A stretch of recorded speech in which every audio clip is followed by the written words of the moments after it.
So why did I become a dialysis nurse?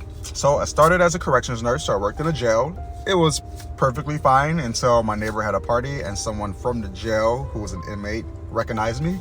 So I immediately quit. My second job was DaVita Acutes in the hospital. So if you went to the hospital and you had to stay there for X amount of days, I would go in there with the machine and give you dialysis. It was all right. I just didn't like being on call on the weekends. My next job was psych. I love psych. I did psych for like 3 years at a hospital called Western Psychiatric Hospital. There's like 15 floors with each with a different diagnosis. While I did that, I also taught at Duquesne University in Pittsburgh, taught clinicals for psychiatric nurses. I loved it. I thought it was great. Then I moved to Houston, couldn't find a psych job. So I went to the ER for this long. I never had a job where I stood on my feet for 12 hours straight, 3 days in a row. The ER does it. I'm like, I'm not doing this. So after the ER, my short stint, DaVita constantly emailed me, please come back. So I was gonna go back to acutes, but then home dialysis contacted me and said, give us a try. I didn't know anything about home dialysis and it was a pay cut, but I didn't have to be on call. So I gave it a shot. I fell in love with it. I realized PD nurses at DaVita is 1 nurse to 20 patients. And if your nurse didn't know what they were doing, the patients were screwed. You could be in pain, you could have bad dialysis. So I made it my goal to just educate myself. I went to seminars, I did everything I could to make sure that I could help my patients.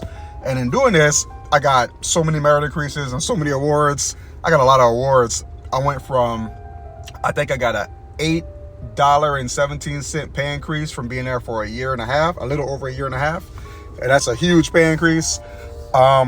Not all at once, like I got it in different increments. Then they asked me to work with this nurse who no one wanted to work with because she was extremely difficult. My nursing friends warned me not to do it, but I said, sure, I'm a team player, I'll go work with her. So I left my clinic to work with her clinic. And while there, we did not get along. I mean, she was pretty bad. She didn't know how to use the machine. Long story short, I'm no longer doing that. I'm not with DaVita anymore. I'm actually with a kidney company called Somatis, and we contract with United Healthcare. So United Healthcare has nurses, case management nurses that reach out to local people who have United Healthcare, and my job is just to make sure they have everything they need regarding their kidneys, whether they have kidney disease or they're on dialysis. I look at their labs, look at their meds.